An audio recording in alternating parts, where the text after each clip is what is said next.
एक ऐसा गांव जिस गांव में इंसान नहीं भूत रहते हैं, जिस गांव में इंसानों का घर नहीं भूतों का डेरा होता है। भारत सरकार वहां पे सूर्यास्त हो जाने के बाद किसी को भी जाने की अनुमति नहीं देती है। साइंस किसी भी प्रकार के भूत प्रेत और बुरी आत्माओं के बारे में बिलीव नहीं करता है, उसके बावजूद भी भारत सरकार किसी को भी सूर्यास्त हो जाने के बाद उस गांव में जाने की अनुमति नहीं देती है। उस गांव की पूरी सच्चाई क्या है और आखिरकार उस गांव में भूत क्यों रहते हैं, जानेंगे उस गांव की आज पूरी सच्चाई के बारे में। तो जुड़े रहिएगा इस वीडियो के साथ। नमस्कार, आदाब, सलाम, सत श्री अकाल। मैं हूं विकास वैभव और आप देख रहे हैं क्राइम प्लेस। राजस्थान के जयपुर से 80 किलोमीटर की दूरी पे अलवर जिला है। अलवर जिला में एक गांव है और उसी गांव में भानगढ़ का किला है।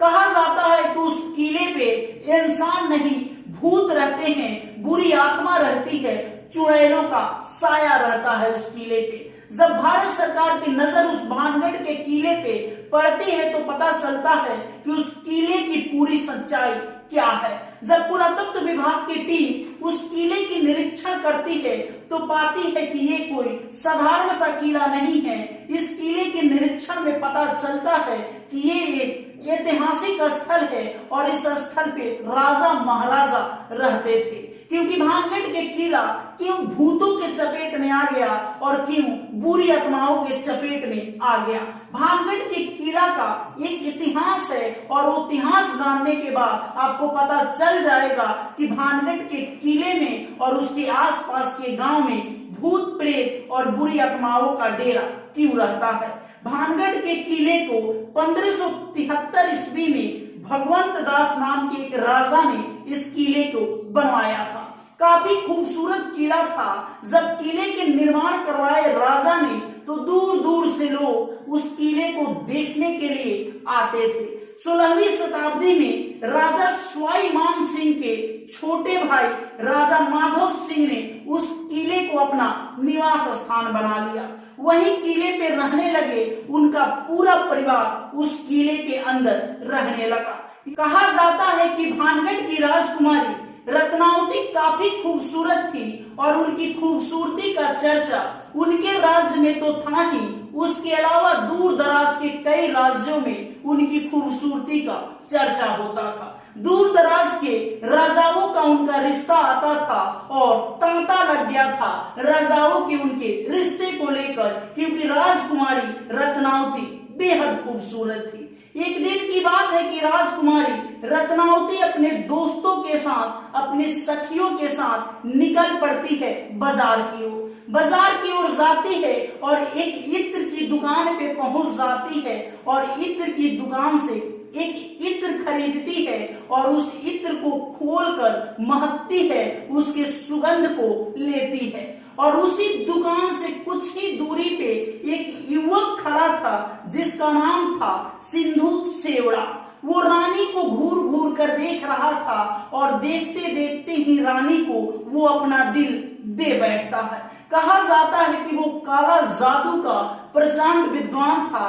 काला जादू करना उसे काफी अच्छे तरीके से आता था और वो काले जादू से किसी को भी अपने वश में कर लेता था। वो रानी को घूर घूर कर देखता रहा। रानी वहां से इत्र लेकर अपने महल की ओर निकल जाती है। उसी दुकान से रानी का इत्र जाता था तो वो जो इंसान था जिसका नाम था सिंधु सेवड़ा, वो क्या करता है कि उस दुकान में नौकर की तरह काम करने लगता है और जो इत्र की बोतल रानी को जाने वाला था उसी इत्र की बोतल पे वो काला जादू करता है और वो बोतल पहुंच जाता है राजमहल रानी के लिए। जब रानी के गुप्त सूत्रों से पता चल जाता है कि कोई इंसान है जो काला जादू करके इस इत्र को मुझे दिया है, तो रानी उस इत्र को बिना सोचे समझे उस पहाड़ी इलाके में यानी कि भानगढ़ के इलाके में, जिस वो भानगढ़ का जो इलाका है उसी पे एक पत्थर पे फेंक देती है उस बोतल को, और वो बोतल चकनाचूर हो जाता है और वो इत्र उड़ने लगता है। एक आत्मा की तरह वो इत्र उड़ने लगता है, और उस बोतल के अंदर जिस आत्मा को काला जादू करके उसमें बंद किया था रानी को अपने वश में करने के लिए, अब वो आत्मा खून का प्यासा हो जाता है, क्योंकि वो उस बोतल से आजाद हो जाता है। वो आत्मा क्या होता है कि जिसने काला जादू किया था उसी के पीछे पड़ जाता है और उसका जान ले लेता है। जब वो मरने वाला था, जिसका नाम था सिंधु सेवड़ा, तो मरते वक्त उसने भानगढ़ के इलाका को उसने श्राप दे देता है, भानगढ़ के किला को श्राप दे देता है कि इसमें कोई भी जिंदा नहीं बचेगा, जो भी इस किले पे निवास करेगा उसका पूरा खानदान विध्वंस हो जाएगा, यहाँ पे इंसान नहीं बुरी आत्माओं का बसेरा हो जाएगा, डेरा बन जाएगा। कहा जाता है कि उस काला जादू करने वाले सिंधु सेवड़ा के श्राप से भानगढ़ के किला और उसके आसपास के गांव भूतों का डेरा बन गया, भूतों का इलाका बन गया, बुरी आत्माओं का डेरा बन गया। भारत सरकार पुरातत्व विभाग को वहां पे भेजती है, पुरातत्व विभाग जानकारी देती है भारत सरकार को कि ये एक पुराना किला है, उसके बावजूद भी भारत सरकार किसी को भी सूर्यास्त हो जाने के बाद वहां पे जाने की अनुमति नहीं देती है। कहा जाता है ये भी कि सूर्यास्त के बाद जो भी उस किले के अंदर जाता है वो वापस नहीं आता है। उस किले की देख रेख के लिए भारत सरकार एक टीम नियुक्त की है, जिस टीम का नाम है आर्कियोलॉजिकल सर्वे ऑफ इंडिया। वही टीम उस किले की देख रेख करती है। भारत के एएसआई ने यह आदेश दिया है कि सूर्यास्त के बाद कोई भी व्यक्ति उस किले के अंदर नहीं जाएगा। यही है भानगढ़ के किले की पूरी सच्चाई। कहा जाता है कि भानगढ़ का किला एक काला जादू करने वाले इंसान के श्राप के लपेट में आ जाता है।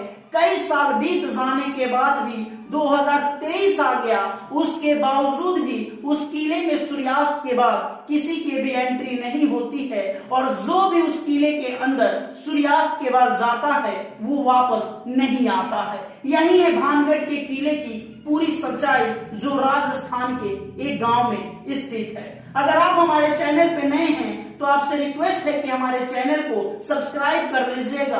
फिर मिलेंगे किसी और नई कहानी और किसी और नई सच्ची घटना के साथ। तब तक के लिए जय हिंद।